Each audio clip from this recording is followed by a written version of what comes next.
Internet चला गया था, आ गया इत्तेफाक से। देखते हैं कितनी देर आ गया। आजकल बस यही प्रॉब्लम है, जब से कल से लाइट गई है तो इंटरनेट का भी काफी प्रॉब्लम चल रहा है।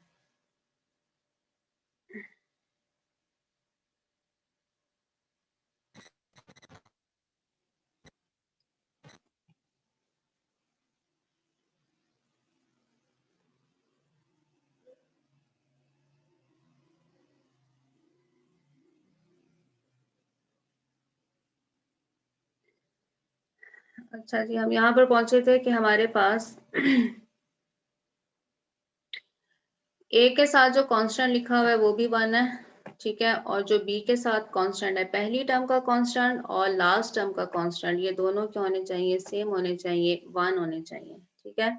इसी तरह से क्या है, इसी तरह से जो सेकंड टर्म का कांस्टेंट होगा, यहाँ से जो सेकंड टर्म का कांस्टेंट होगा वो यहाँ से सेकंड लास्ट टर्म का कांस्टेंट होगा, ठीक है। क्या मतलब है कि इधर से फर्स्ट टर्म और लास्ट से जो फर्स्ट टर्म है, ठीक है, इन दोनों के कांस्टेंट सेम होंगे। इसी तरह से जो ये दो टर्म्स हैं, इधर की सेकंड, ठीक है, और यहाँ से भी आपने देखना है कि इधर से आपने इस तरफ को जाना होगा, इनका कांस्टेंट, और इधर से इस तरफ को जाना होगा, ये कांस्टेंट हमारे पास सेम रहते हैं, ठीक है। जैसे कि यहाँ से मैंने आपको बताया कि इधर की फर्स्ट टर्म और यहाँ से जो ये लास्ट से आप देखें, लास्ट की जो फर्स्ट टर्म बनती है, ठीक है, इन दोनों के कांस्टेंट हमारे पास सेम है। इसी तरह से ये जो सेकंड टर्म है, सेकंड टर्म यहाँ से कितना है, इसका कांस्टेंट 3, और यहाँ से आप देखें लास्ट से आपने सेकंड टर्म को कैलकुलेट करना है, उसका कांस्टेंट भी क्या होगा? 3 होगा, ठीक है। तो ये कांस्टेंट भी हमारे पास यहाँ पर सेम रहते हैं, ठीक है। बस इतनी इम्पोर्टेंट ये वो नहीं है हमारे पास प्रॉपर्टी, लेकिन आपकी बुक में ये लिखी हुई है।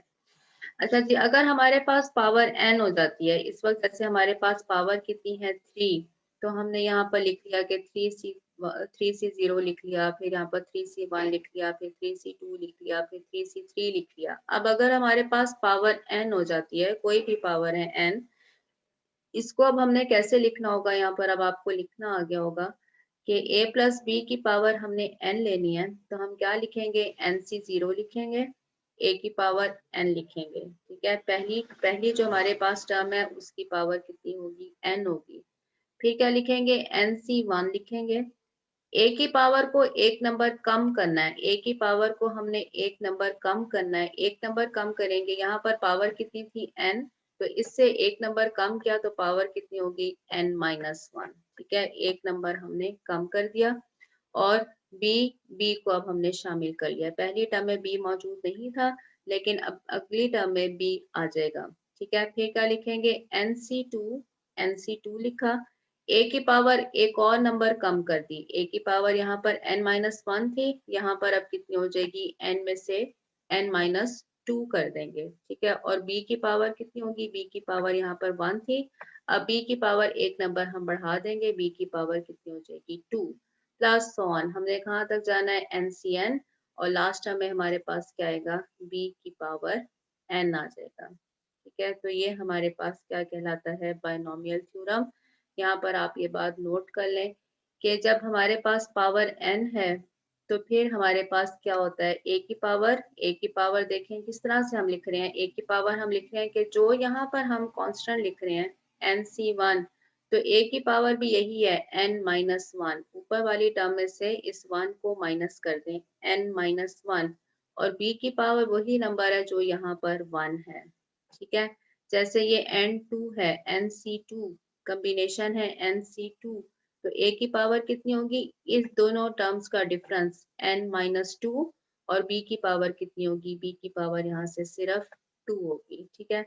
ये इस तरह से भी आप याद रख सकते हैं, या अगर आपको ऐसे ही ठीक लग रहा है कि a की पावर n है, फिर a की पावर एक नंबर कम कर दें, b को यहाँ पर शामिल कर दें, a की पावर 2 नंबर कम कर दें, b का स्क्वायर कर दें, प्लस ऑन b की पावर n तक हमने जाना होता है, ठीक है जी। रिमेम्बर डैट यहाँ पर जो कम्बिनेशन यूज हो रही है उसके लिए फार्मूला, अगर आप कम्बिनेशन के लिए फार्मूला यूज नहीं करना चाहते, डायरेक्ट कैलकुलेटर से भी आप कैलकुलेट कर सकते हैं कि NCR, ठीक है, ये जो हमारे पास कांस्टेंट आते हैं ये सारे कम्बिनेशन है, एन आर इस तरह ब्रैकेट में लिखें, किसके बराबर होता है, इसके लिए ये नोटेशन भी यूज हो सकती है, एन सी आर ये बराबर होता है एन फिक्टोरियल, जो ऊपर हमारे पास नंबर है उसका फिक्टोरियल, डिवाइडेड बाय जो यहाँ पर नंबर है आर इसका factorial, and n minus r factorial. ठीक है, ये नंबर और ये नंबर इन दोनों को माइनस करके इनका फिक्टोरियल भी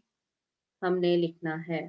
ठीक है, एन माइनस आर फिक्टोरियल, ऊपर वाली टर्म का फिक्टोरियल, आर का फिक्टोरियल, ये जो दो नंबर गिवन है एन और आर, इनको माइनस करके एन माइनस आर फिक्टोरियल। जबकि फिक्टोरियल क्या चीज है, ये जो नोटेशन है फिक्टोरियल, ठीक है, ये वाली नोटेशन, ये क्या चीज है, जैसे अगर आपने 4 का फिक्टोरियल कैलकुलेट करना है, फॉर एग्जांपल आपके पास एक नंबर आता है 4, उसका फिक्टोरियल कैलकुलेट करना है, तो आप क्या करेंगे, आप ये करेंगे कि 4, जो नंबर यहाँ पर है 4, 4 और 4 से छोटे जितने पॉजिटिव इंटीजर हैं उन सब को मल्टीप्लाई कर देना है। फैक्टोरियल का ये मतलब है, जैसे कि ये 4 फैक्टोरियल है, ठीक है, 4 फैक्टोरियल, 4 फैक्टोरियल का क्या मतलब है कि 4 को मल्टीप्लाई करेंगे 3 के साथ, फिर 2 के साथ और 1 के साथ, तो ये जो आपके पास आंसर आएगा ये किसका आंसर आएगा, 4 फैक्टोरियल का। ठीक है, इसी तरह से अगर आपने 5 का फैक्टोरियल कैलकुलेट करना है, 5 का फैक्टोरियल, तो वो किसके बराबर होगा, 5 से शुरू करेंगे, 5, फिर 4, फिर 3, फिर 2 और 1, 5 से शुरू करके 1 तक हम इसको एंड कर देंगे। तो कोई भी नंबर हो उसका फिक्टोरियल लिखना हो, जैसे कि n फिक्टोरियल है, तो आप क्या करेंगे, n से शुरू करेंगे, फिर n minus one, n minus two, हम कहाँ तक चले जाएंगे, हम लास्ट जो टर्म यहाँ पर लिखेंगे वो 1 लिखेंगे। ठीक है, 10 का फिक्टोरियल का क्या मतलब होगा, 10 का फिक्टोरियल अगर आपने लिखना है तो इसका क्या मतलब है, इसका मतलब है कि 10, ठीक है, 10 के साथ आप मल्टीप्लाई करेंगे 9, आप मल्टीप्लाई करेंगे 8, ठीक है, और कहाँ तक चले जाएंगे हम यहाँ 1 तक चले जाएंगे। तो 10 और 10 से छोटे जितने पॉजिटिव इंटीजर्स हैं उन सब को हम मल्टीप्लाई कर देते हैं, तो हमारे पास फिक्टोरियल आ जाता है।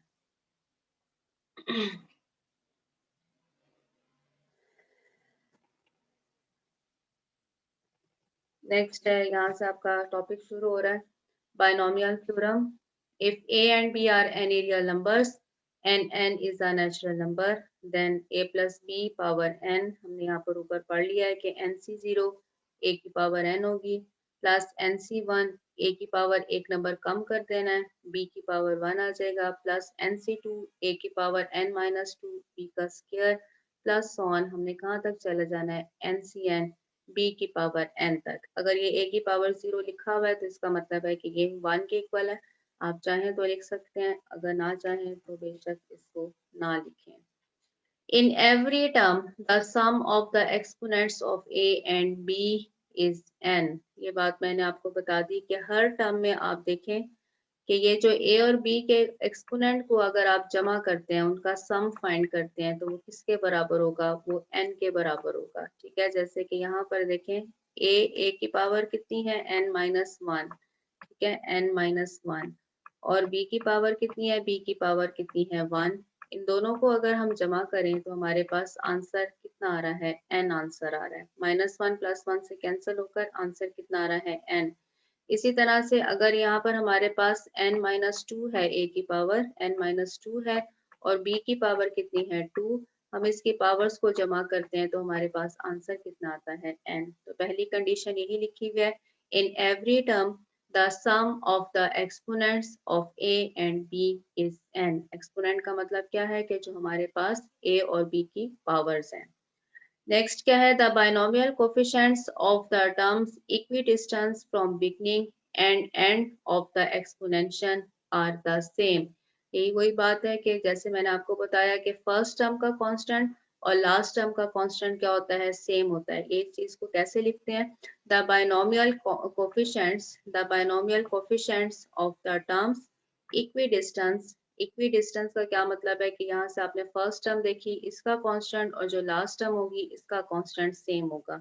इसी तरह से जो यहाँ से सेकंड टर्म है उसका कांस्टेंट और जो यहाँ से इससे पहली वाली टर्म है लास्ट से जो सेकंड टर्म बनती है उसका कांस्टेंट भी क्या होगा, सेम होगा। तो यही चीज लिखी हुई है, the binomial coefficients of the terms equidistance from beginning. Beginning से अगर आप स्टार्ट करते हैं end end of the exponent are the same. ठीक है, बिगनिंग से शुरू करें तो कांस्टेंट सेम होगा, लास्ट से एंड से शुरू करें तो कांस्टेंट जो है वो सेम होंगे। नेक्स्ट है the number of terms in the exponential in the expansion is one more than the exponent, ये बात भी हो गई थी। For example the number of terms in the exponential expansion a plus b power n किसके बराबर होगा, n plus one. हमारे पास जो टोटल टर्म्स की तादाद है यहाँ पर, ये अगर पावर n है तो ये जो टर्म्स की तादाद है ये कितनी होंगी, ये हमारे पास एक नंबर ज्यादा होगी। ठीक है, जितनी हमारे पास पावर है टर्म्स की तादाद एक नंबर ज्यादा होगी, देयरफॉर द टर्म्स हमारे पास कितनी है, n प्लस वन।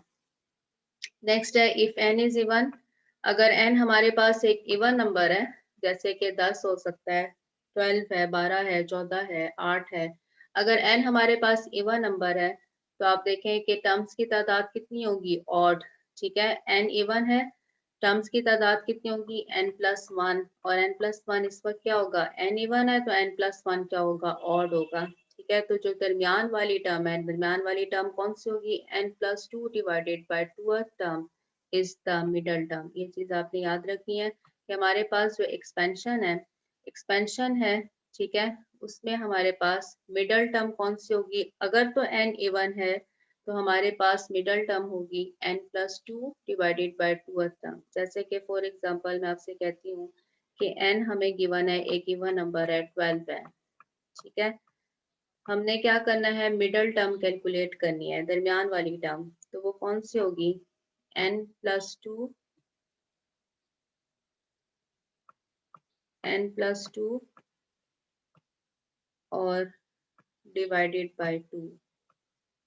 ठीक है, अब n हमारे पास क्या है, ये वाली जो टर्म आएगी, n जो है वो हमारे पास इस वक्त है 12, 12 plus two, 12 plus two divided by two, ये कितना हो जाएगा, 14, 14 डिवाइडेड बाय टू से ही हमारे पास कितना आएगा, 7। तो जो सेवंथ टर्म है, अगर n हमारे पास 12 है तो जो सेवन टर्म है वही हमारे पास मिडल टर्म है। ठीक है, n अगर हमारे पास 12 है, इवन नंबर है, तो हमारे पास सेवंथ टर्म जो है वो हमारे पास मिडल टर्म है। क्यों, क्योंकि हमारे पास टोटल टर्म्स की तादाद इस वक्त कितनी होगी, n प्लस वन। 13 टर्म्स हैं तो 13 टर्म्स का जो मिडल नंबर होता है आप जानते हैं कि वो कौन सा होगा, 7, 6 पहले और 6 बाद में, तो जो दरमियान वाली टर्म है वो कौन सी है, 7 टर्म है। लेकिन अगर n हमारे पास ऑड है, but if n is odd then हमारे पास क्या होता है, दो मिडल टर्म आती हैं। दो मिडल टर्म कौन कौन से आती हैं, n plus one divided by two and n plus three divided by two are the middle terms if n is odd. ठीक है, इवन है तो एक ही मिडल टर्म आएगी, अगर n हमारे पास ऑड है तो हमारे पास दो मिडल टर्म्स आती हैं। The first term is an and the second term is an minus 1b. In the terms which follow, the exponent of decrease progressively by 1 and the exponent of b increases। यही बात हो गई कि अगर हमारे पास हम एक्सपेंशन में क्या करते हैं कि a की पावर n से शुरू करते हैं, a की पावर जो है, a के एक्सपोनेंट जो है वो एक नंबर कम होते जाते हैं और जो b के एक्सपोनेंट हैं वो एक नंबर इंक्रीज करते जाते हैं। ठीक है, नेक्स्ट जो चीज है वो इम्पोर्टेंट है, वो क्या है, r plus one term of the binomial expansion a plus b power n is denoted by. अगर हमने पूरी एक्सपेंशन नहीं लिखनी, कुछ सवाल आपके ऐसे हैं जिसके अंदर आपसे कहा जाता है कि a प्लस बी की पावर जो है वो 8 कैलकुलेट कर दें, तो आपने ये फार्मूला लगा देना है। लेकिन अगर आपसे कहा जाता है किसी खास टर्म के बारे में पूछा जाता है, फॉर एग्जांपल आपसे कहा जाता है कि फिफ्थ टर्म कैलकुलेट कर दें, ठीक है, तो अब आपको पूरे एक्सपेंशन करने की ज़रूरत नहीं है।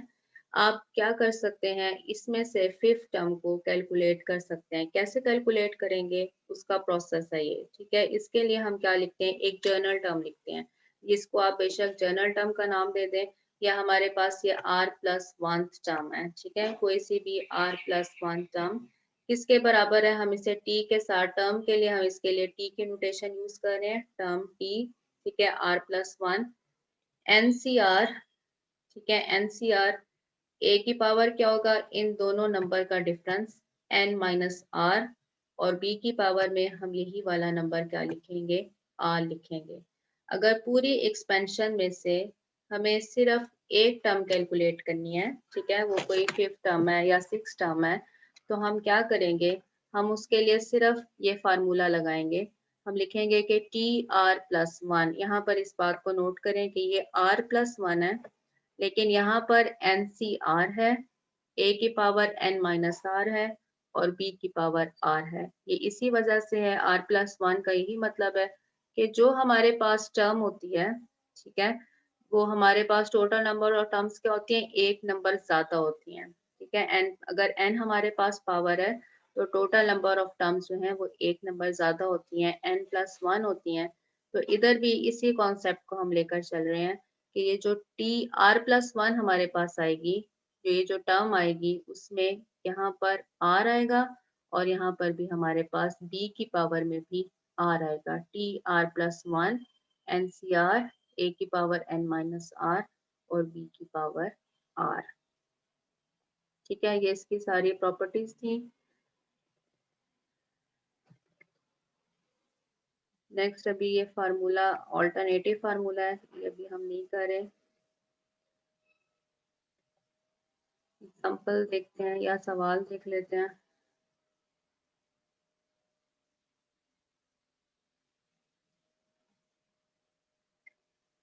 Find the expansion of x minus 3y power 5। ठीक है, एग्जाम्पल से बेहतर है कि हम यहाँ पर सवाल देख लें एक्सरसाइज का। एक्सपेंड या फाइंड द एक्सपेंशन, ठीक है, अगर ऐसी चीज आती है तो आपने बायनोमियल थ्योरम लगाना है। x over 2 plus y over 2 power कितनी है 8। ठीक है, इसका मतलब है कि ये जो पहली टर्म है ये हमारे पास a है, और जो सेकंड टर्म है ये हमारे पास b है। ठीक है, अब यहाँ पर प्लस का साइन है तो आपको कुछ करने की जरूरत नहीं है। अगर ऐसा है कि यहाँ पर दरमियान में माइनस का साइन हो तो वो माइनस साइन आपने b के साथ ही लिखना है। ठीक है, b के अंदर उस माइनस साइन को इंक्लूड करना है। a हमारे पास है x/2, और b हमारे पास कितना है 2/y।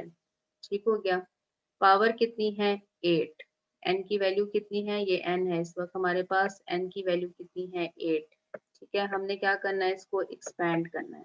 एक्सपेंड करना है या एक्सपेंशन फाइंड करनी है, काम वही है। 8c0 लिखा, nc0, a की पावर हम लिखेंगे 8। ठीक है, प्लस अब क्या करेंगे, 8c1 लिखेंगे, a की पावर एक नंबर कम करेंगे 7 करेंगे इसको, और b की पावर को शामिल कर देंगे। b कितना है y ओवर 2।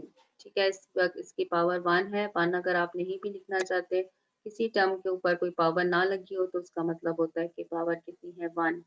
इन दोनों को जमा करके देख लें, 7 प्लस 1, आपके पास आंसर 8 होना चाहिए। ठीक है, नेक्स्ट चलते हैं, 8c2 लिखेंगे। अब क्या करेंगे, यहाँ पर पावर इसकी 7 थी, एक नंबर कम हो जाएगा, a की पावर एक नंबर कम हो गया, b की पावर को हमने एक नंबर बढ़ा देना है, 1 के बाद यहाँ पर कितनी आ जाएगी 2। ठीक है, प्लस 8c3, a की पावर कितनी होगी, एक नंबर कम हो गई। ठीक है, और b की पावर जो है 2 से अब हम आगे किस पर आ गए, 3 पर आ गए। ठीक, यहाँ पर अगर आप ये भी देख लें कि ये 8c3 है, तो a की पावर क्या होगी, इन दोनों नंबर का डिफरेंस 8 माइनस 3 से ये कितना होना चाहिए 5, और b की पावर जो सेकंड टर्म है उसकी पावर यहाँ पर 3 होनी चाहिए। ठीक है, इसी तरह से 8c4 लिखा, a की पावर हमारे पास कितनी आनी चाहिए, 8 में से 4 को माइनस किया 4 आ गया, और b की पावर यही नंबर होना चाहिए, b की पावर हमारे पास 4 आ गई।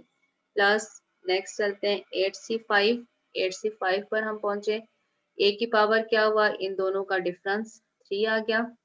ठीक है, 8 में से 5 को माइनस किया 3 आ गया, और b की पावर क्या है हमारे पास 5 है। ठीक है, प्लस 8c6, a की पावर इन दोनों का डिफरेंस 2 आया, और b की पावर हमारे पास 6 आ जाएगी। प्लस 8c7, इन दोनों का डिफरेंस 1, इसकी पावर 1 है, और 2/y की पावर कितनी है, यही वाला नंबर 7 है। ठीक हो गया। और लास्ट में हमारे पास क्या आएगा, लास्ट में हमारे पास आएगा 8c8। 8c8 में अब a खत्म हो जाएगा क्योंकि a की पावर 1 तक हम यहाँ पर पहुंच चुके हैं। b की पावर कितना आएगा, b की पावर हमारे पास 8 आ जाएगी। क्या ये अब आपने डायरेक्ट कैलकुलेट कर लेने हैं, कैलकुलेटर पकड़ना है, 8c0 वैल्यू फाइंड करनी है, 1 आएगी। इसी तरह से 8c1 की वैल्यू 8 आएगी। इसको आप सॉल्व करेंगे, पावर को भी आपने सॉल्व करना है। जैसे यहाँ पर 2 की पावर कितनी है, 4, 2 की पावर 2 है तो ये 4 बन जाएगा, 2 की पावर 6 है। ठीक है, इन चीज़ों को आपने कैलकुलेटर से डायरेक्ट कैलकुलेट करना है, आपस में मल्टीप्लाई नहीं करते रहना बैठ के। ठीक है, ये सारी चीज़ें आप कैलकुलेटर से ही डायरेक्ट कैलकुलेट करेंगे तो आपके पास यहाँ पर आंसर में ये वैल्यू आ रही है। Simplify a plus b power 5 plus a minus b power. ये यहाँ पर हमारा टाइम खत्म हो रहा है, हम अगली क्लास को ज्वाइन कर लेते हैं अगले सवाल के लिए।